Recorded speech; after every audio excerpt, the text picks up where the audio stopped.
얘들아 안녕. 할아버지야.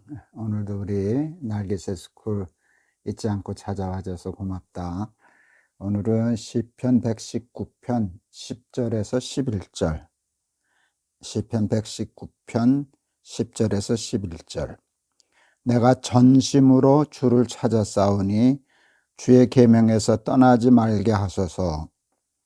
내가 주께 범죄하지 아니하려 하여 주의 말씀을 내 마음에 두었나이다. 공부를 좀 잘하는 아이가 있고 조금 잘 못하는 아이가 있지. 뭐 여러 가지 이유가 있을 수 있는데 가장 중요한 이유 중에 하나가 뭔지 아니? 그것은 집중력이라는 거야. 얼마나 깊이 집중하느냐, 집중하지 못하느냐에 따라서 학교 성적은 많이 달라져. 공부 잘하는 아이들 이렇게 보면 집중력이 뛰어나. 공부할 때는 거기만 이렇게 집중을 해서 주변에서 뭐라 그러는지 듣지도 못해. 그런데 좀 성적이 잘 안 나오고 공부 잘 못하는 아이들 보면 산만해. 공부에 집중하지 못하고 누가 옆에서 그러면 거기 참견하고 거기도 기웃거리고 그러니까 그 배우는 것을 놓치게 되지. 그래서 사실은 집중력이 참 중요해. 할아버지 큰아이가 고등학교 3학년 때 공부하는 거 보니까 하루 목표를 정해놓더라. 하루에 몇 시간 공부하겠다가 아니라 몇 분을 공부하겠다라고 정해놓더라. 자기 할 수 있는 최대한으로 끌어놓는 거야. 그러면 매일 몇 번 공부했는지를 기록하더라. 그런데 그냥 책상에 앉아있는 시간을 정한 게 아니라 자기가 잠시라도 딴 생각하고 집중하지 못하고 있는 시간은 빼버려. 그래서 얼마나 집중하는가를 이렇게 하는데 그러고 보니까 성적이 잘 나오지 않겠니?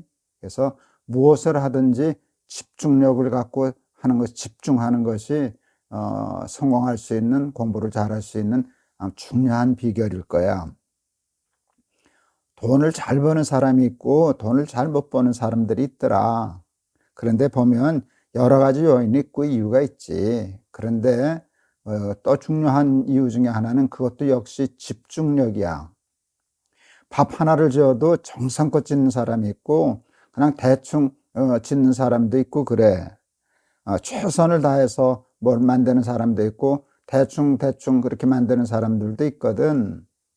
너희들 명품 얘기하잖아, 그치? 명품 얘기하는데 그게 비싸기도 하지만 명품 할 때 너희들이 떠오르는 그 얘기가 뭐냐? 한 땀 한 땀 장인의 손으로 뭐 이런 얘기를 하잖아. 장인은 뭔지 아니? 그 일에 집중력이 뛰어난 사람이야. 그러고 한 땀 한 땀 이렇게 정성껏 무엇을 만드는 사람들 거기서 저 명품이 나오는 거거든. 한 땀 한 땀 그랬는데 명품을 만드는 사람을 이렇게 보면은 그 박음질을 하잖아. 그지? 자봉침으로 이렇게 박음질을 할 때 그 간격을 얼마로 해야 될지 또 그걸 몇 땀을 해야 될지를 다 계산하더라. 거기에 0.1mm가 더 가고 덜 가고에 따라서 그게 모양이 달라진대. 그만큼 신경을 써. 그러니까 아주 좋은, 누가 봐도 욕심내고 탐낼 만한 명품이 나오는 거야. 옛날에 그 텔레비전에서 재밌는 프로그램을 했었어. 대박집과 쪽박집. 이제 쉽게 말하면 이제 설렁탕을 하는 집이라 그렇게 하면 어느 집은 설렁탕인데 손님이 그냥 줄을 서서 바글바글 해. 근데 어떤 집은 파리를 날리고 손님이 하나도 없어. 그러니까 그건 쪽박이지. 그래서 어떤 프로그램을 하는가 하면 쪽박집 사장님을 대박집 그 사장님하고 연결해 가지고 그 대박집의 설렁탕이라는 거를 배우게 하는 거야. 근데 보면은 처음부터는 설거지하고 재료를 다듬고 재료를 구입하고 하는 것부터 다르더라. 그래서 쪽박이 있는 사람들은 그 일의 강도를 쫓아가지 못해. 대충 했던 버릇하기 때문에. 할아버지가 자주 얘기하던 예화가 있어. 할아버지 다니던 교회에 김천에서 다니던 교인이 있었어. 멀리서. 근데 이제 할아버지가 거기 가서 좀 가까운 데 가시라고 권하려고 했었는데 가보니까 설렁탕 집을 하시는 집사님이셨어. 고령 설렁탕 김천에서. 그런데 그분이 할아버지한테 한 말이 충격적이었어. 목사님, 저는 설렁탕 한 그릇을 끓여 팔아도 예수님 대접하는 마음으로 끓여 팔아요. 할아버지가 그냥 깜짝 놀랐어. 손님을 예수님이라고 생각하고, 그래서 모든 재료를 해도 최선을 다해서 한다는 거야. 그러니까 김치 하나를 담겨도 뭐 밥을 하나를 지어도 제일 좋은 쌀 사오고 제일 좋은 고춧가루 뭐 그런다 그러더라고.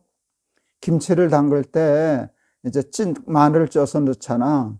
그러니까 장사를 한 집이니까 얼마나 많이 쪄야 되니, 그러니까 그 이미 다 쪄서 진공 포장해서 냉동실인가 냉장실에 넣은 것들을 사다 쓰면 쉽잖아. 근데 그렇게 되면 향이 조금 떨어진다고 매일 담을 김치를 장사 끝나고 밤에 부부가 앉아가지고 마늘을 까고 찧어서 김치를 담가. 차이가 나면 무슨 얼마나 차이가 나겠냐. 그런데 예수님 대접하는 김치이기 때문에 자기가 할 수 있는 한은 최선을 다하겠다, 그런 마음으로 하신 거야. 설렁탕에 있어서는 제일 중요한 게 뼈인데, 그치? 뼈를 우려내는 건데, 아주 좋은 뼈는 10시간을 끓여도 누런 국물이 안 나온대. 할아버지 생각에는 뼈의 밀도가 좋은 것 같아. 근데 조금 품질이 떨어지는 거는 10시간만 되면 그 뼈에서 좀 좋지 않은 누런 국물이 빠져나오는데, 물론 이 집사님은 최상품만 쓰겠지. 그런데 가끔씩 실수를 하는 거야. 뭐 비슷하니까. 어느 날 보니까 10시간을 끓였는데 누런 국물이 나온 거야. 좀 좋지 못한 뼈가 온 거야. 그 뼈 파는 사람이 썩인 건 아니고 실수한 거지. 이제 이 얘기를 했더니 사과를 하더래. 사장님 죄송합니다. 그렇게 조심하는데 가끔 이렇게 실수가 나옵니다.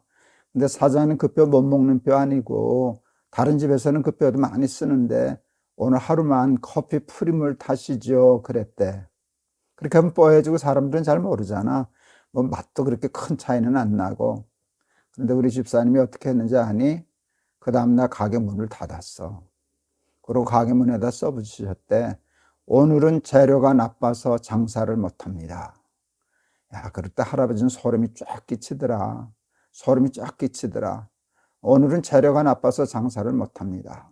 설렁탕 한 그릇을 끓여도 그렇게 전심으로 집중하는 거잖아. 왜? 예수님 대접하는 거니까.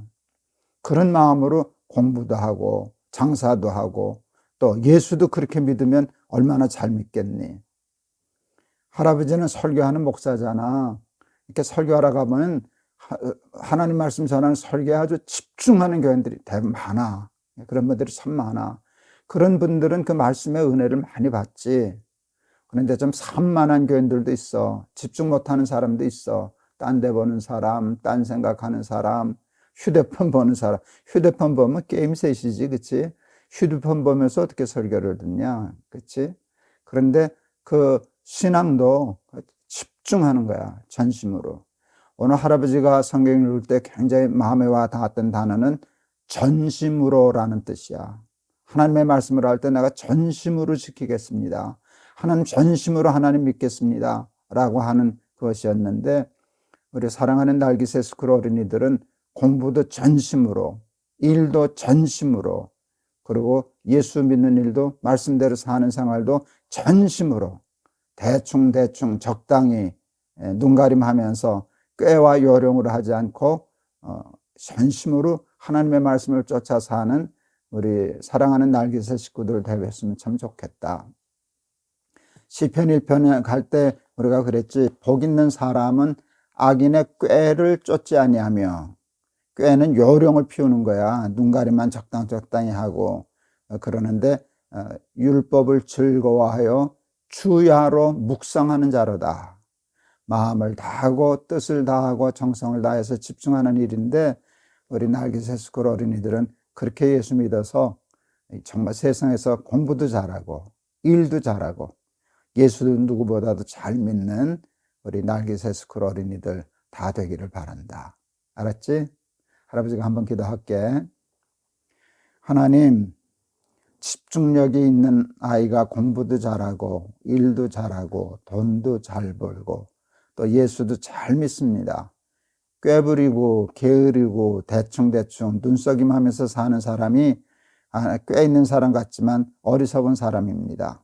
하나님 우리 날개이스의 스쿨 어린이들은 공부를 해도 일을 해도 예수를 믿어도 전심으로 집중해서 최선을 다하여 예수 믿는 우리 어린이들 다 되게 해 주세요.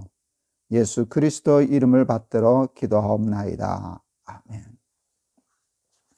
할아버지는 방위 출신이었거든. 제일 쫄병이었지. 어느 날 연병장 이제 마당을 쓰려고 그러셔서 할아버지가 빗자루를 두고 마당을 쓸고 있는데 방위 선배가 오더니 할아버지 머리를 탁 줘보면서 그랬어. 야 임마, 군대는 요령이야. 그걸 다 쓰려고 땡볕에 언제 다 쓰냐 하고 그 요령을 보여주는 거야. 그 종이 좀 줍고 휴지 좀 줍고 빗자루에서 나뭇가창 하나 잘라가지고 빗자루 자죽을 내더라, 군데. 그리고 물 저리로 가져다가 척 뿌리니까 그냥 깨끗해 보여. 이렇게 하면 쉬운데 그걸 땡볕에서 다 쓰냐? 그랬거든. 근데 할아버지는 그 말 듣지 않았어. 그렇게 되면 뭐 해야 되는 줄 아니? 상관들 눈치 봐야 돼. 누가 오나 안 오나. 그러니까 비굴하잖아. 그냥 다 깨끗이 쓸면은 언제 누가 와도 문제가 없잖아. 그래서 마당 하나 쓰는 것도 자꾸 사람들은 요령을 가르치려고 그러는데 너희들 요령 피우지 말고 우직하게 그냥 법대로 원칙대로 열심히 전심으로 그렇게 살아서 인생을 명품으로 만드는, 믿음도 명품으로 만드는 우리 어린이들 다 되기를 바란다. 알았지? 내일 또 보자. 할아버지가 너희들 많이 사랑해. 안녕.